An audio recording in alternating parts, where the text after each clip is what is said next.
नमस्कार प्यारे बच्चों, कैसे हैं आप सभी। उम्मीद करता हूं सभी स्वस्थ होंगे, ठीक होंगे और आपकी पढ़ाई भी सुचारू रूप से चल रही है। प्यारे बच्चों, आज हम बहुत ही मजेदार इंटरेस्टिंग टॉपिक है और साथ में एक सूचना जिसे हम कम्युनिकेशंस कहते हैं, किस प्रकार से हम एक दूसरे से शब्दों का या अपने वाक्यों का आदान प्रदान किस प्रकार से हम लोग करते हैं, तो वही हमारी पुस्तक है जिसका नाम है अभिव्यक्ति और माध्यम। ठीक है। और अभिव्यक्ति और माध्यम का चैप्टर संख्या 4 है, जिसके अंतर्गत हम लोग इस सेशन में पढ़ेंगे। वो उसका नाम है समाचार लेखन और छेक्काकार। तो प्यारे बच्चों, जल्दी से सेशन जुड़ जाइए, जो हमारे एग्जाम की दृष्टि बहुत ही महत्वपूर्ण और यहां से 101% आज कह रहा हूं, ध्यान रखना, एक क्वेश्चन आएगा। ठीक है। तो सेशन से जुड़ जाइए। आप सभी का हार्दिक अभिनंदन, स्वागत करता हूं हमारे यूट्यूब चैनल अड्डा 24 क्लास 11th एंड 12th में। तो प्यारे बच्चों, यदि मैं चर्चा करूं, यदि अर्थात मैं बात करूं समाचार लेखन और छेक्काकार, तो देखो समाचार लेखन, अब कोई आप और मैं तो लिख नहीं सकते, उसको लिखने के लिए एक पत्रकार होता है। और जो पत्रकार होते हैं समाचार लेखन के लिए, वो 3 प्रकार के होते हैं। कितने प्रकार के होते हैं? 3 प्रकार के। एक होता है प्यारे बच्चों पूर्णकालिक पत्रकार, एक होता है अंशकालिक पत्रकार और एक होता है फ्रीलांसर पत्रकार। कौन सा? फ्रीलांसर पत्रकार। ये 3 पत्रकार होते हैं। अब पूर्णकालिक पत्रकार क्या होता है? जिसे नियमित मानदेय मिलता है, यानी कि किसी भी जो जैसे कि मान लो हमारे जैसे हम लोग बात कर लें, अमर उजाला है, दैनिक नवज्योति है, राजस्थान पत्रिका है, दैनिक भास्कर है, तो इसके अंतर्गत एक फिक्स एम्प्लॉय होता है जो पूर्णकालिक के रूप में नियमित मानदेय के अंतर्गत कार्य करता है। अंशकालिक होता है जिसे स्ट्रिंगर भी कहा जाता है। ये भी ध्यान रखना है, पूछा जा सकता है आपसे, स्ट्रिंगर। ठीक है। यानी कि किस पत्रकार को स्ट्रिंगर के नाम से जानते हैं, तो अंशकालिक पत्रकार को स्ट्रिंगर के नाम से जानते हैं। अंशकालिक होता है वह निश्चित मानदेय वाला पत्रकार होता है। ठीक है। नियमित, निश्चित। अब फ्री, देखो फ्री, फ्री क्या होता है? फ्री यानी स्वतंत्र, यानी स्वतंत्र है ये, जिससे जो पैसा देगा, जहां पैसा मिलेगा, अच्छा पैसा मिलेगा, वहां जाकर के सूचना लिखेगा और आ जाएगा। अब किसी ने फोन किया, आ जाओ भी हमारी सूचना लिख दे, तो वहां चला जाता है कुछ भी कुछ भी लिखने के लिए। उसे कहा जाता है फ्रीलांसर पत्रकार। अब प्यार बच्चों, जो छेक्काकार होते हैं, क्योंकि समाचार लेखन के लिए एक शैली होती है जिसे कहा जाता है उल्टा पिरामिड शैली। और उल्टा पिरामिड शैली का प्रयोग प्यारे बच्चों 19वीं सदी में अमेरिका से शुरुआत हुई थी और उसमें हम लोग छेक्काकार का प्रयोग करते थे, आज भी करते हैं, जिसे उल्टा पिरामिड शैली को 3 भागों में बांटा भी गया है। तो हम एक बिल्कुल विस्तार से चर्चा करेंगे। देखो यहाँ लिखा हुआ है, आज का सुविचार पढ़ लेते हैं। कड़ी से कड़ी जोड़ते हैं तो जंजीर बन जाती है, कड़ी से कड़ी जोड़ते हैं तो जंजीर बन जाती है, और मेहनत पे मेहनत करते जाएं तो तकदीर बन जाती है।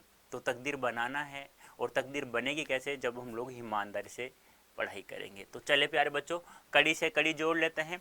तो पत्रकारीय लेखन क्या होता है? मैंने बताया पत्रकार जो होता है वह 3 तरह के होते हैं। एक होता है प्यारे बच्चों पूर्णकालिक, एक होता है अंशकालिक और एक होता है फ्रीलांसर। ये भी ध्यान रखना है, जो अंशकालिक होता है, मैं बार बार कह रहा हूँ, उसे स्ट्रिंगर भी कहा जाता है। ये भी आपको ध्यान में रखना है। क्या कहा जाता है? स्ट्रिंगर भी कहा जाता है।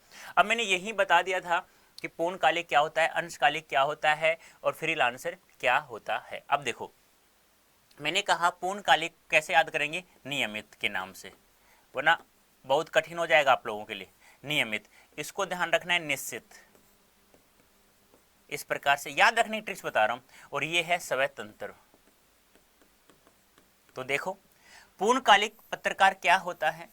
किसी समाचार संगठन में काम करने वाला नियमित वेतन भोगी, यानी कि जिसे नियमित वेतन मिलता है कि इतना वेतन मिलेगा, 50,000, 60,000, 1,00,000, 2,00,000, इसे नियमित मिलेगा, चाहे वो कोई कितना भी कार्य क्यों ना करे, ज्यादा करे कम करे, फिर नियमित है, इतना मानदेय उसे प्राप्त होगा। ठीक है। हाँ, तो नियमित मानदेय करने वाला जो कर्मचारी होता है, जो एम्प्लॉय होता है, उसे कहा जाता है क्या? पूर्णकालिक पत्रकार। अब बात करें अंशकालिक, जिसे हम लोग स्ट्रिंगर के नाम से भी जानते हैं। ऐसा समाचार संगठन के लिए एक निश्चित मानदेय वाला, कौन सा? एक निश्चित मानदेय वाला पत्रकार जो होता है उसे अंशकालिक कहा जाता है। और नाम से पता चला, फ्रीलांसर एक स्वतंत्र पत्रकार होता है। इस पत्रकार का संबंध किसी खास अखबार से नहीं होता है, बल्कि वह भुगतान के आधार पर अलग अलग अखबारों के लिए लिखता है। यानी कि फ्री है वो, जहां जिसने फोन किया वहीं चला गया और इतना पैसा पहले बता देगा कि मैं इस सूचना को लिखूंगा तो मैं इतने रुपए लूंगा, तो पहले से ही पता कर लिया जाता है, पहले बता दिया जाता है, उसे भी इतने पैसे हम लोग देंगे, वह लिखता है, वेतनमान अपना प्राप्त करता है, वो चला जाता है। फिर कहीं किसी और पत्रकार से आता है, किसी और पत्रकार संगठन से वहाँ जाता है, वहाँ सूचना लिखता है और आ जाता है। तो प्यारे बच्चों, क्या पढ़ा हमने? समाचार लेखन जो पत्रकार होता है वो 3 प्रकार का होता है, पूर्णकालिक, अंशकालिक और फ्रीलांसर। पूर्णकालिक को हम लोग नियमित के नाम से जानेंगे, नियमित वेतनभोगी जो होता है, और अंशकालिक को हम लोग स्ट्रिंगर के नाम जाते हैं, जो निश्चित मानदेय वाला होता है, और फ्रीलांसर जो होता है किसी समाचार संगठन से उसका कोई रिश्ता संबंध नहीं होता है, जो फोन करता है, यानी भुगतान के आधार पर, यानी कि मानदेय के आधार पर जहां जितना पैसा मिलेगा वहीं जाकर वो सूचना लिख करके आ जाता है। अब देखो समाचार लेखन कैसे लिखा जाता है, क्योंकि समाचार लिखने के लिए एक तरीका होता है। जैसे कि मान लो आप लोगों को समाचार पढ़ते हो, सबसे पहले मुख्य सूचना पढ़ते हो ना, सबसे पहले मुख्य सूचना पढ़ते हो, मोटे मोटे अक्षरों में अखबार में आती है। उसके बाद कम मुख्य सूचना होती है, उसके बाद फिर उसके बाद कम मुख्य, फिर कम मुख्य, यानी कम कम कम कम करते ऐसे होता है। अब इस मुख्य सूचना को लिखने के लिए जो सबसे पहले जो मुख्य सूचना लिखी जाती है, तो उस शैली को क्या कहा जाता है? उस शैली को कहा जाता है बेटा उल्टा पिरामिड शैली। उल्टा पिरामिड शैली। और जिसे कितने भागों में बांटा गया है प्यारे बच्चों? 3 भागों में बांटा गया है। इस प्रकार से अभी चर्चा कर लेंगे हम लोग, ठीक है? समझ में आ रहा है? हाँ, ये आपको ध्यान, जैसे इंट्रो, इसे इंट्रो भी कहा जाता है, पहले को इंट्रो, मुख्य या इंट्रो को मुखड़ा भी कहा जाता है, ये भी ध्यान रखना है।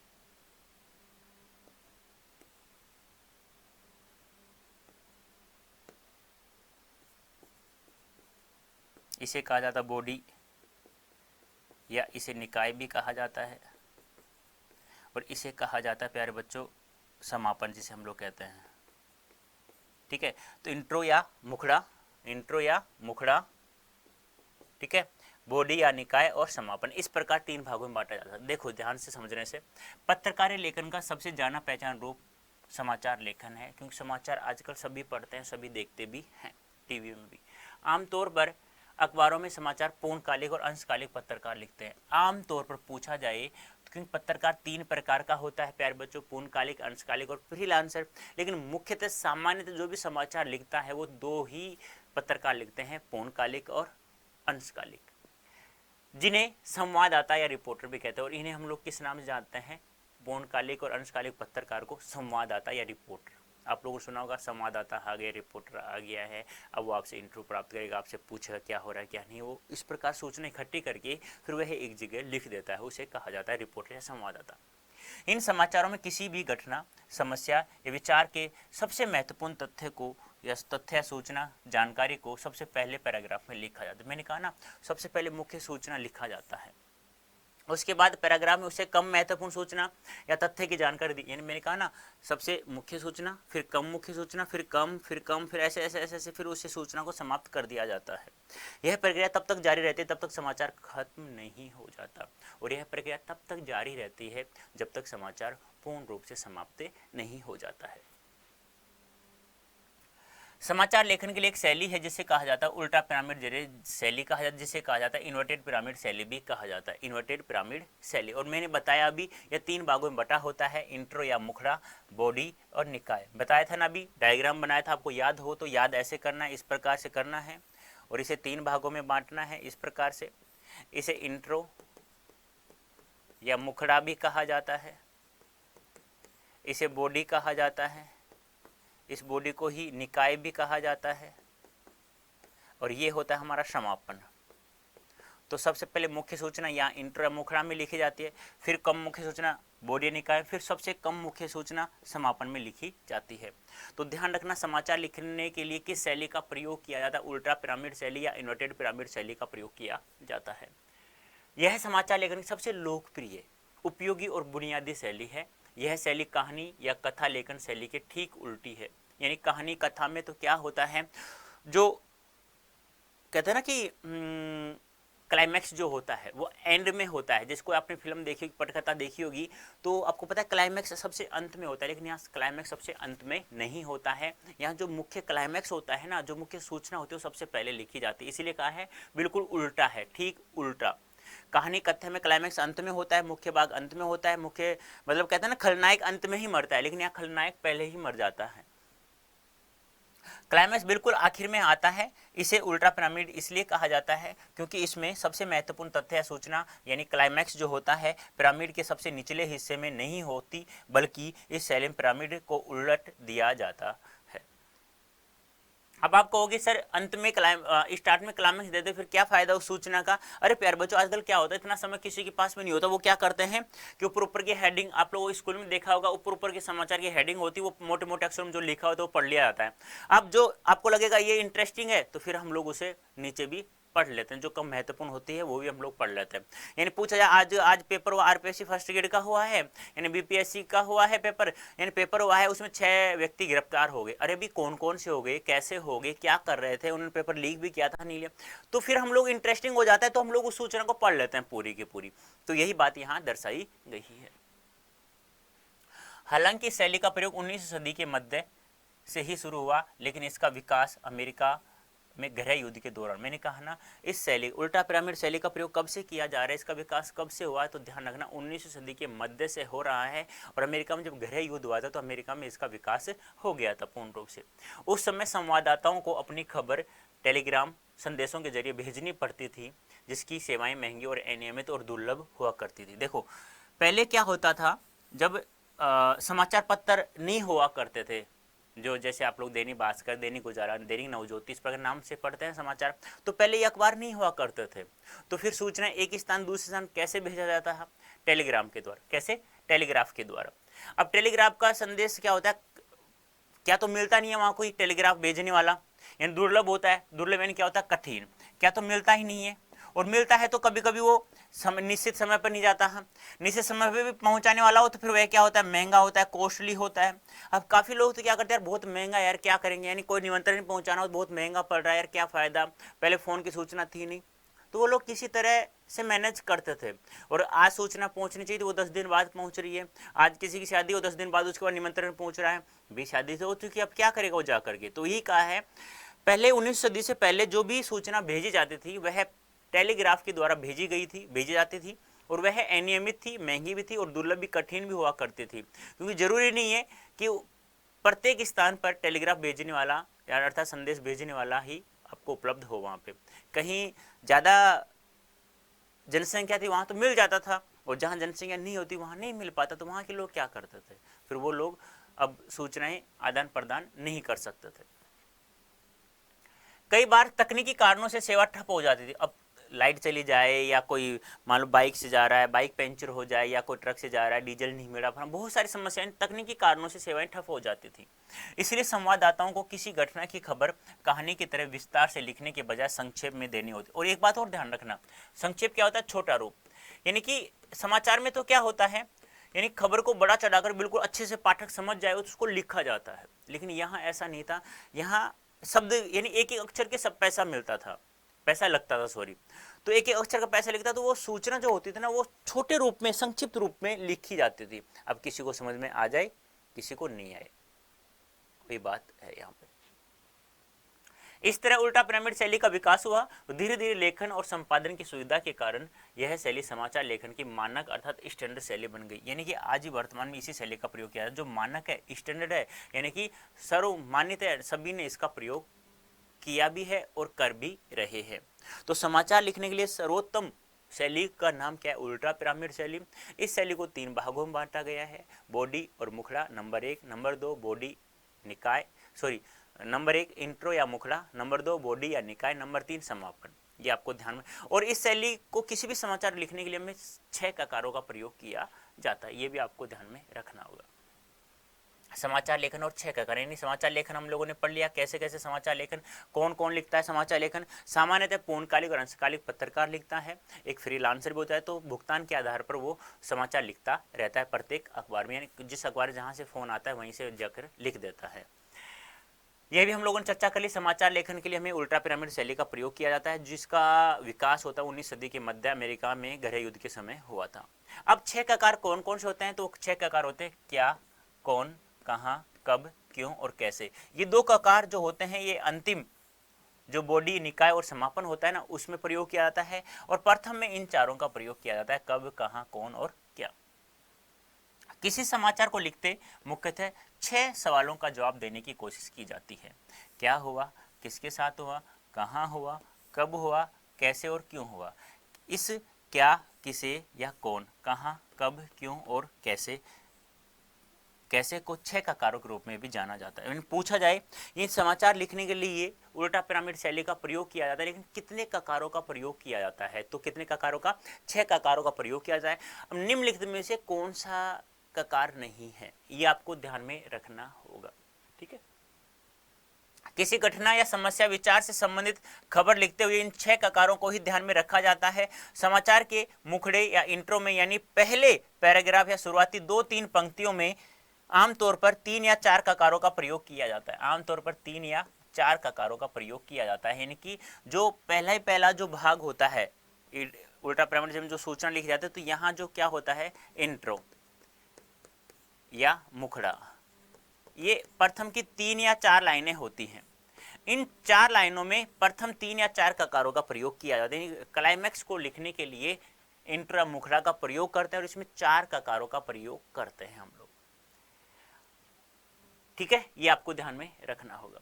ये 4 ककार हैं, क्या, कौन, कब और कहाँ। क्या, कौन, कब और कहाँ। क्या, कौन, कब और कहाँ। और क्यों और कैसे जो होता है उसे बॉडी या निकाय या समापन में प्रयोग किया जाता है।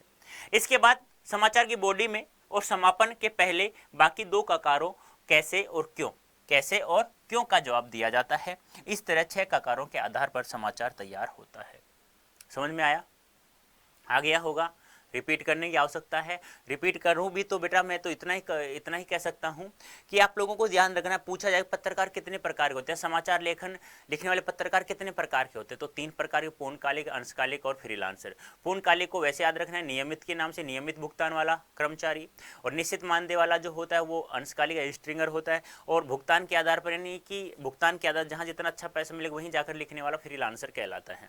इसके लिए हमें उल्टा पिरामिड शैली का प्रयोग किया जाता है, जो 19वीं सदी के मध्य इसका विकास हुआ था, जिसे 3 भागों में बांटा गया है। प्रथम जो क्लाइमैक्स लिखा जाता है प्रथम 3-4 लाइनों में, उसमें कौन कौन से, ये आपको ध्यान रखना, क्या, कौन, कहां और कब, इन 4 ककारों का प्रयोग किया जाता है। अंतिम 2 जो उल्टा पिरामिड शैली के भाग बच के, बॉडी और निकाय और समापन, उसमें क्यों और कैसे ककारों का प्रयोग किया जाता है। ये बात हमेशा ध्यान रखना है। उल्टा पिरामिड शैली में हमेशा मुख्य जो खबर होती है सबसे पहले लिखी जाती है, लेकिन कहानी और तथ्य में जो मुख्य खबर होती है, मुख्य सूचना होती है, क्लाइमैक्स होता है, वो अंत में होता है। तो उल्टा पिरामिड शैली ठीक इसके विपरीत होती है, कहानी और कथ्य के। ये आपको ध्यान में रखना होगा। इनसे पहले 4 ककार क्या, कौन, कब और कहाँ सूचनात्मक तथ्यों पर आधारित होता है। ये ध्यान रखना है, सूचनात्मक और तथ्यों पर आधारित होता है 4 ककार। और जो 2 होते हैं वो विवरणात्मक और व्याख्यात्मक और विश्लेषणात्मक होते हैं। ये भी आप ध्यान रखना है। विवरणात्मक, व्याख्यात्मक, विश्लेषणात्मक कितने ककार होते हैं, 2, क्यों और कैसे। और सूचना तथ्यों पर आधारित कितने ककार होते हैं, 4। ये आपको ध्यान, कब, कहाँ, कौन और क्या, ये आपको ध्यान में रखना होगा। अब देखो, हम लोगों ने समाचार लेखन देख लिया, 6 ककार पढ़ लिया, लेकिन हमें कैसे लिखे हुए एक अच्छा लेखन, किस प्रकार से लिखिए, तो हमें पता चल गया समाचार लेखन कौन कौन लिखता है, कैसे लिखा जाता है, किस शैली में लिखा जाता है, कितने ककारों का प्रयोग किया जाता है। लेकिन हमें ये नहीं पता अच्छा लेखन लिखने के लिए कौन कौन सी बातें होती है, तो ये भी ध्यान रखना है। पूछा जा सकता है, कैसे पूछा जाएगा, समाचार लिखने के लिए निम्न कौन कौन सी बातों का ध्यान रखना चाहिए, निम्नलिखित में कौन सी बातों का ध्यान में रखना आवश्यक है। तो ध्यान रखना है, छोटे वाक्य लिखें, यानी हमेशा ध्यान रखना है कोई भी आप लोग समाचार लिखें तो छोटे छोटे वाक्य में लिखना है, लंबे लंबे वाक्यों में नहीं लिखना है। जटिल वाक्य, जटिल होता है कठिन, इन कठिन वाक्यों का प्रयोग न करें। तुलना में सरल वाक्य संरचना को वरीयता दे। आम बोलचाल की भाषा शब्दों का इस्तेमाल करें। गैर जरूरी शब्दों के इस्तेमाल से बचे, शब्दों को उनके वास्तविक अर्थ समझकर ही प्रयोग करें। यानी कि छोटे छोटे वाक्य होने चाहिए, भाषा सरल एवं सहज होनी चाहिए जिसे अनपढ़ को भी समझ में आ जाए। अच्छा लिखने के लिए अच्छा पढ़ना भी बहुत जरूरी है। जाने माने लेखकों की रचनाएं ध्यान से पढ़िए। लेखन में विविधता लाने के लिए छोटे वाक्यों के साथ साथ कुछ मध्यम आकार के और कुछ बड़े वाक्यों का प्रयोग कर सकते हैं। कहने का तात्पर्य क्या है, यानी कि देखो अच्छा लिखा है लेकिन उसके लिए अच्छा पढ़ना भी आवश्यक है। जैसे मैंने अच्छा समझाया है, अब आप लोग अच्छा पढ़ने वाले भी तो होने चाहिए ना, समझ रहे हो ना। या आप लोग अच्छा पढ़ते हो लेकिन मैं बुरा पढ़ाता हूं, तो दोनों अच्छे होने चाहिए। समाचार लेकिन अच्छा लिखा है तो पढ़ने वाले बच्चे होने अच्छे सही ढंग से लिखना चाहिए। मैंने कहा मैं जितना पढ़ा रहा हूँ बस उतना ही पढ़ना है आप लोगों को, जितने क्वेश्चन मैं प्रैक्टिस करा रहा हूँ उसी का अभ्यास करना है आप लोग बार बार, तो 100% मार्क्स प्राप्त हम लोग कर लेंगे। अभी अभी मैंने स्टार्टिंग बताया था, याद है तुम्हें, कड़ी को कड़ी से जोड़ते जाए ना जंजीर बन जाती है, और मेहनत पे मेहनत करते जाए ना तो तकदीर बन जाती है। जो पसीना पूछते हैं ना ये तकदीर ही होती है। जितना पसीना आप निकालोगे, जितना पसीना आएगा आपके, पसीना जरूरी नहीं है कि आप पत्थरी बोझाई ढो कहीं जाकर प्राती उठाओ, नहीं बेटा। सबसे ज्यादा मेहनत पता है किस में होती है? पढ़ने में लगती है, ध्यान रखना। एक इतना मोटा आदमी है ना, मान लो इतना मोटा, वो कहता है मेरा वजन कम नहीं होता। अरे क्यों नहीं होता? रोजाना 15-15 घंटे पढ़ाई करना ईमानदारी से, और ऐसा लगना चाहिए मुझे वो लक्ष्य मुझे प्राप्त करना, ऐसे नहीं जबरदस्ती उपन्यास पढ़ने लगे किसी का भी वैसे मनोरंजनपूर्ण ना। यानी कि आपको पता है कि मुझे आईएएस बनना है और लक्ष्य आपके सामने है, मुझे पता है कि मैं 6-6 घंटे या 10-10 घंटे रोजाना पढ़ूंगा ना तब मैं आईएएस बन पाऊंगा। तो आप इतने मोटे हो ना, तो 6 महीने आप है ना ऐसे आ जाएगी तुम्हारी जो पैंट थी पहले पहनते समय, उसमें तुम्हारे जैसे 2 या 3 और ठुसा लो, ऐसी हो जाती है। सबसे ज्यादा मेहनत मांगती है पढ़ाई, ये ध्यान रखना है प्यारे बच्चों। ये मत सोचना कि मजदूर ज्यादा मेहनत करता है, अरे वो मेहनत आपको बाहरी रूप से दिखाई देती है, लेकिन पढ़ाई में जितनी मेहनत करनी पड़ती है ना, कहते हैं ना घर वाले, तुझे क्या जोर आता है, पढ़ नहीं सकता शांति से बैठ करके?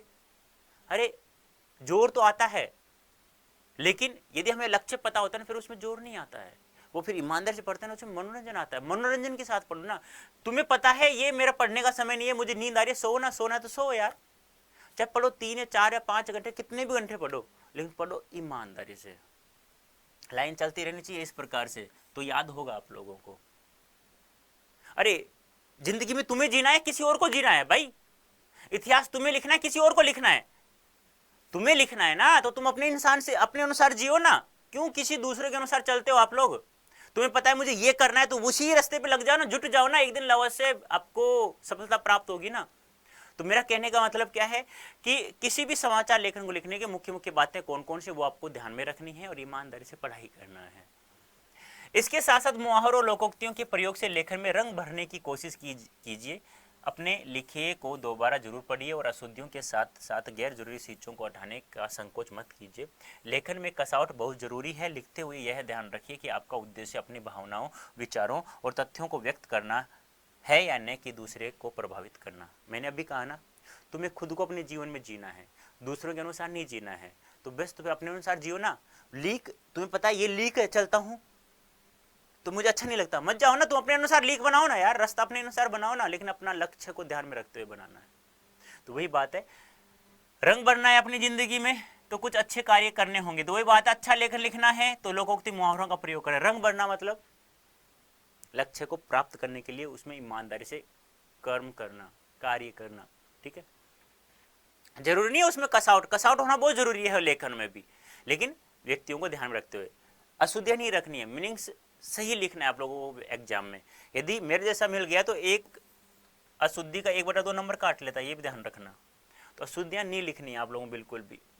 एक अच्छे लेखक को पूरी दुनिया से लेकर अपने आसपास घटने वाली घटनाओं, समाज, पर्यावरण पर गहरी निगाह रखनी चाहिए और उन्हें इस तरह से देखना चाहिए कि वे अपने लेखन के लिए उसे विचार बिंदु निकाल सके। एक अच्छे लेखक में तथ्यों को जुटाने और किसी विषय पर बारीकी से विचार करने का धैर्य होना चाहिए। यानी कहने का तात्पर्य क्या है, किसी भी समाचार को आपको लिखना है, सबसे पहले उसे छोटी छोटी बातों की जानकारी प्राप्त करनी है।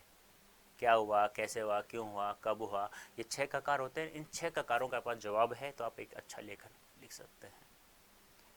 तो प्यारे बच्चों, ये हम लोग क्या पढ़ रहे थे, समाचार लेखन और 6 ककार। उम्मीद करता हूँ, और इसके साथ में हम लोगों ने पढ़ा कि समाचार लिखने के लिए कौन कौन सी मुख्य पूर्ण बातें होती हैं जिनको हमें ध्यान में रखना चाहिए। पूछा जा सकता है कि अच्छे समाचार लेखन के लिए निम्नलिखित में से कौन कौन सी बातों का ध्यान में रखना चाहिए या कौन कौन सी बातें ध्यान में रखनी चाहिए। अब प्यारे बच्चों, आप लोगों को पता है अभिव्यक्ति और माध्यम का चैप्टर संख्या कौन सा है? ये 4 है, ये भी ध्यान आपको रखना है, ठीक है। हाँ, अब ये कोड है Y323, ये कहाँ यूज करना है आप लोगों को? पावरफुल इंग्लिश सीखनी है तो आ जाइए हमारे पास, और Y323 कोड यूज करके मैक्सिमम डिस्काउंट प्राप्त हो जाएगा आप लोगों को। कोड क्या है? Y323, ये ध्यान रखना है, मैक्सिमम डिस्काउंट आपको प्राप्त हो जाएगा। अब देखो, जो मैंने पढ़ाया, आप कहते हो सर PDF चाहिए हमें, सर प्रीवियस ईयर क्वेश्चन भी चाहिए सर, आपके द्वारा बनाए गए सैम्पल पेपर भी चाहिए, तो प्यारे बच्चों आप प्ले स्टोर से Adda24 ऐप डाउनलोड कीजिएगा, फ्री ऑफ कॉस्ट मिलता है यहाँ सब कुछ। नहीं किया है तो भी करें बेटा प्यारे बच्चों, ठीक है। कहाँ पढ़ रहे हो? Adda24 class 11th and 12th में। अब देखो, अब जो भी सेशन लेते हो अच्छा लगता है तो क्या है, लाइक है, शेयर है, कमेंट है, देख लेना आप अपने अनुसार। तो कैसा लगा आप लोगों को? उम्मीद करता हूँ बहुत अच्छा समझ में आ गया होगा। और प्यारे बच्चों ईमानदारी से पढ़ना, अब की यार मुझे 100 में से 100 नंबर चाहिए हिंदी विषय में, ठीक है। तो अभी के लिए इतना ही, धन्यवाद, थैंक यू सो मच।